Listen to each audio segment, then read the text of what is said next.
Bismillahirrahmanirrahim. Assalamualaikum warahmatullahi wabarakatuh. Perkenalkan, saya Nuraini Saputri dengan NIM B1A1211164.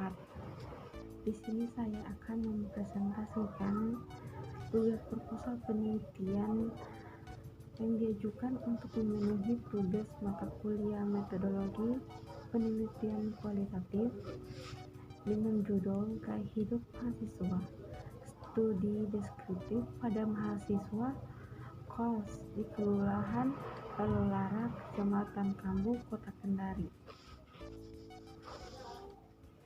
Baik, langsung saja pada pembahasan. Yang pertama, latar belakang. Gaya hidup menurut Sutisna tahun 2001 adalah suatu cara hidup yang diidentifikasikan oleh bagaimana orang menghabiskan waktu mereka atau aktivitas apa yang mereka anggap penting dalam lingkungan atau minat, dan apa yang mereka pikirkan tentang diri mereka sendiri atau biasa disebut dengan opini. Gaya hidup suatu individu akan bergerak dinamis di masa ke masa. Namun demikian, gaya hidup tidak cepat berubah sehingga pada kurun waktu tertentu gaya hidup relatif permanen.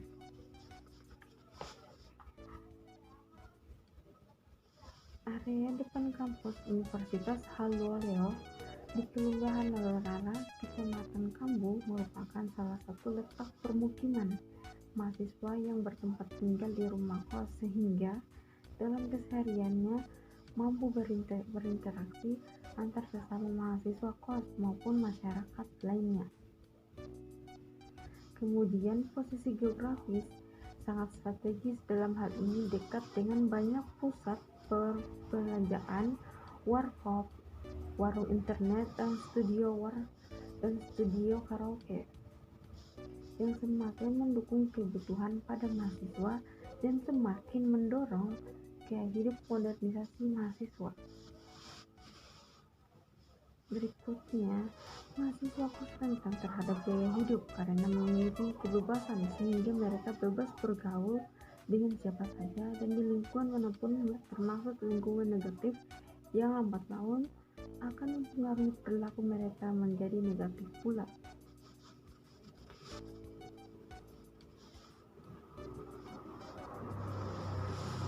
Berdasarkan hasil pengamatan, kehidupan mahasiswa identik dengan perubahan, bahkan sebagian besar mahasiswa seringkali melalaikan nilai dan norma keagamaannya. Hal ini disebabkan karena mereka bebas mengikuti perubahan yang terjadi di lingkungannya. Perubahan yang terjadi pada mahasiswa adalah gaya hidup yang meliputi cara berpakaian, kebiasaan nongkrong, dan gaya bahasa, serta hadirnya sarana-sarana seperti mall, warkop, tempat karaoke, bioskop, dan tempat-tempat hiburan lainnya. Secara tidak langsung akan mempengaruhi gaya hidup mahasiswa. Hal ini yang menarik saya untuk meneliti tentang gaya hidup mahasiswa yang tinggal di rumah kos, studi deskriptif pada mahasiswa kos di Kelurahan Lalulara, Kecamatan Kambu, Kota Kendari.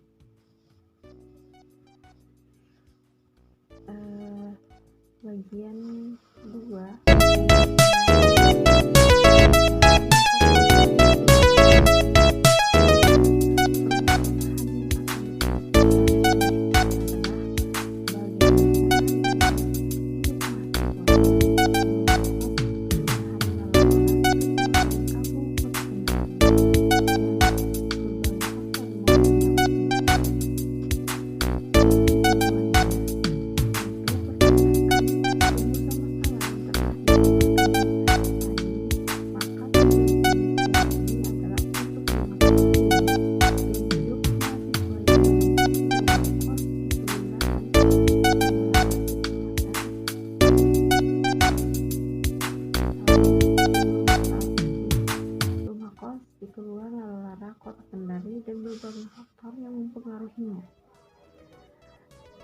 Berikutnya, manfaat penelitian. Penelitian ini dapat memberikan pemahaman yang terutama mereka yang tinggal di lingkungan kos. 5. Ruang lingkup penelitian. Ruang lingkup penelitian mencangkup berbagai aspek seperti pola makan, pola tidur, aktivitas fisik, kebiasaan belanja, dan interaksi sosial. Tujuannya untuk memahami kebiasaan sehari-hari mahasiswa yang tinggal di rumah kos, faktor-faktor mempengaruhi gaya hidup mereka, serta dampak terhadap kesejahteraan dan kesehatan mereka. Bab 2. Kajian pustaka yang terdiri dari kajian teori. Kajian teori terdiri dari budaya pop dan modern. Budaya pop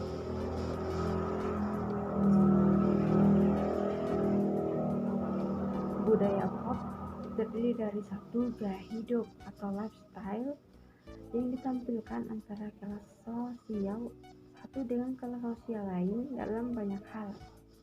Tidak sama, bahkan ada cenderung masing-masing kelas mengembangkan gaya hidup eksklusif untuk membedakan dirinya dengan kelas yang lainnya. Berikutnya, teori gaya hidup variable Theo. 3. Ilmu dan kekuasaan Michelle Foucault. Dan keempat, bentuk gaya hidup. Bentuk gaya hidup itu terdiri dari 1. Industri gaya hidup. Industri gaya hidup adalah tubuh atau diri dalam kehidupan sehari-hari pun menjadi sebuah proyek dan penyamaian gaya hidup. Itulah sebabnya industri gaya hidup adalah industri penampilan. Yang kedua, iklan gaya hidup sebagai public relation dan jurnalisme. Berikutnya, tipe-tipe gaya hidup modern. Menurut Susianto, bahwa gaya hidup modern merupakan gaya gambaran identifikasi karakteristik yang dominan dan diperkaya oleh aktivitas dan ciri-ciri yang dimiliki oleh masing-masing tipe. Adapun tipe-tipe gaya hidup, yang pertama tipe hura-hura, yang kedua tipe sportif, ketiga sosial, dan keempat tipe perumahan. 2. Penelitian terdahulu. Nama penelitian dan tahun. 1. Waude Mulyana Bahtiar dan tahun 2020 tentang gaya hidup mahasiswa yang menempati rumah kos atau studi Kelurahan Lalara, Kecamatan Kambu, Kota Kendari. Adapun teknik analisis yang digunakan adalah teknik deskripsi. 3. Kerangka pikir penelitian. Menurut Meolani tahun 2015, seorang peneliti harus menguasai teori-teori ilmiah sebagai dasar bagi argumentasi penelitian dalam menyusun kerangka pemikiran dalam memunculkan hipotesis. Kerangka pikir merupakan penjelasan sementara yang menentukan argumentasi mengenai apa yang hendak diteliti.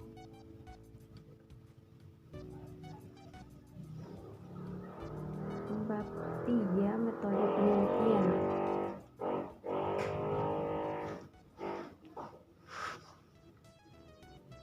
Yang pertama, jenis dan lokasi penelitian. 1. Jenis penelitian. Jenis penelitian yang digunakan dalam penelitian ini adalah jenis penelitian kualitatif,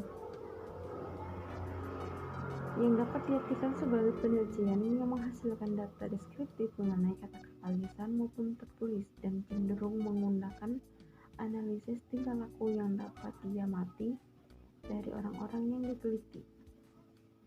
Peneliti deskriptif atau descriptive research bertujuan untuk yang pertama, observasi. Metode observasi ialah mengamati gaya hidup mahasiswa kos di Kelurahan Lalara, Kecamatan Kambu, Kota Kendari. Dalam melakukan kegiatan sehari-hari seperti beraktivitas, dari berpakaian, makanan yang sering dikonsumsi, mengisi waktu luang, dan beribadah atau sholat. Yang kedua itu wawancara. Teknik wawancara, penulis ialah melakukan tanya jawab kepada mahasiswa melalui pedoman wawancara yang berupa masalah penelitian untuk dibacakan kepada mahasiswa tentang apa saja gambaran-gambaran gaya hidup mahasiswa kos dan pandangan masyarakat mengenai mahasiswa kos di Kelurahan Lalulara, Kecamatan Kambu, Kota Kendari. Berikutnya dokumentasi. Dari asal katanya dokumen, artinya barang-barang tertulis. Di dalam melaksanakan metode dokumentasi, peneliti menyiapkan benda-benda tertulis seperti buku-buku, majalah, dokumen, peraturan-peraturan magelan rapat, catatan harian, dan sebagainya. Dokumen yang digunakan penulis adalah rumah kos, barang koleksi mahasiswa dan masyarakat. Bagian D, sumber data. Sumber data yang digunakan yaitu ada dua, primer dan sekunder. Data primer adalah informasi yang berasal dari lokasi penelitian dengan cara observasi dan wawancara dengan mahasiswa. Sedangkan data sekunder yaitu data yang diperoleh dari dokumentasi dan data pendukung yang diperoleh melalui studi kepustakaan untuk melengkapi data-data primer yang bersumber dari buku-buku serta dokumen-dokumen lainnya yang berkaitan dengan permasalahan yang diteliti. Kelima, instrumen penelitian. Peneliti sebagai instrumen utama ialah catatan observasi ini dilakukan agar dapat memahami apa saja gaya hidup mahasiswa kos. Pedoman wawancara yang berisi pertanyaan rumusan masalah ini digunakan untuk mahasiswa kos dan masyarakat agar bisa mendapatkan informasi yang tepat. Alat tulis menulis untuk mencatat informasi dari informan. Kamera agar mendapatkan gambaran dari informan sebagai bukti. Alat perekam digunakan penulis untuk mendengarkan setiap ucapan yang diperlihatkan oleh informan. Itulah hasil dari presentasi saya. Jika ada salah kata mohon dimaafkan. Wassalamualaikum warahmatullahi